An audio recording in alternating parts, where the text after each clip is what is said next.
இன்று நம்ம 4 விஷயங்களை பற்றி பார்க்க போகின்றோம். அது என்ன 4 அப்படிங்கிறது சமீபத்தில் ஒரு நல்ல செய்தியை படித்தேன். 4 இருந்தது. அதாவது 4 பேரை நம்ம புறக்கணிக்கணுமா. எந்த 4 பேர் எங்களுக்கு தெரியுமே, எங்கள் சொந்தக்காரங்களா அப்படின்வீங்க.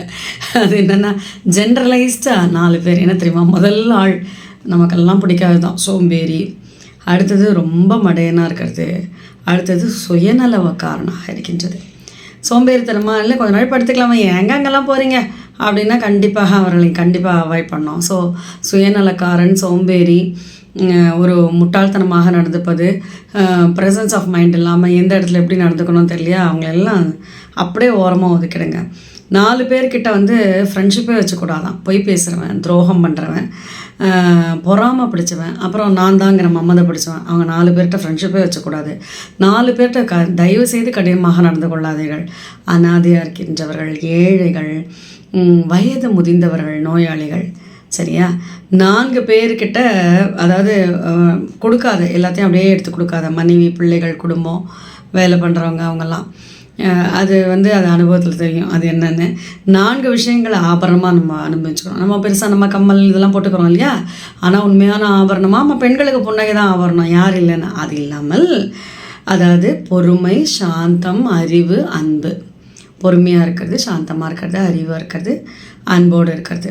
அப்புறம் 4 பேரை வெறுக்கக்கூடாது. தந்தை, தாய், சகோதரன், சகோதரி. கேட்குறதுக்கெலாம் நல்லா இருக்குங்க, இதெல்லாம் ப்ராக்டிக்கலாக வருமா. வெறுக்கிற மாதிரி அவங்க நடந்தால் என்ன பண்ணுறது, இருந்துன்னு போட்டோமே, ஜஸ்ட் இக்னோர். வெறுக்க வேண்டாமா, அவர்கள் எங்கேயோ இருந்து நன்றாக வாழ்ந்து போகட்டும், நமக்கு அதை பற்றி கவலை இல்லை, சரியா. அடுத்த 4 விஷயங்களை குறைச்சிக்கணும். சாப்பாடு ஃபஸ்ட்டு, தூக்கம், அப்புறம் சோம்பல், பேச்சு, வளவளான்னு பேசுறது, சொன்னதே பேசுறது. சிலதெல்லாம் பார்த்துருக்கீங்களா, கொஞ்சம் வயசான உடனே அவங்க பேசுனதே பேசுவாங்க, அது நம்மக்கிட்டே சொல்லுவாங்க. ஆமாம், நீங்கள் சொல்லியிருக்கீங்கன்னாலும் திருப்பி அடுத்த டாபிக்னா வேறு யாரையாவது பற்றி இருக்கும், அவங்கள பற்றி ஆல்ரெடி நம்மகிட்ட சொல்லியிருப்பாங்க, திருப்பியும் அதையே சொல்லுவாங்க. அந்த பேச்சை குறைக்கலன்னு வச்சுக்கலாம், ஆக்கப்பூர்வமாக ஒன்றுமே பண்ண முடியாது. நான் முன்னாடியே உங்ககிட்ட சொல்லியிருக்கேன், இந்த ஃப்ரீ டாக் டைம் வந்ததுலேருந்து பேச்சு ரொம்ப ஜாஸ்தியாக போச்சு. யாரை பற்றியோ எதை பற்றியோ தேவையே இல்லாமல் அவர்களெல்லாம் பற்றி தெரிந்து கொண்டு நம்ம என்ன பண்ண போகிறோம், கொஞ்சம் யோசிச்சு பாருங்களேன். தெரிந்து கொள்ள வேண்டிய விஷயத்தை தெரிந்துக்க வேண்டாமா, யாரையோ பற்றி தெரிஞ்சுட்டு நம்ம என்ன பண்ண போகிறோம், ஒன்றுமே உப்புக்கு கூட உதவாது. அதனால் அந்த பேச்சை குறைப்பது நிச்சயமாக நல்ல விஷயம்.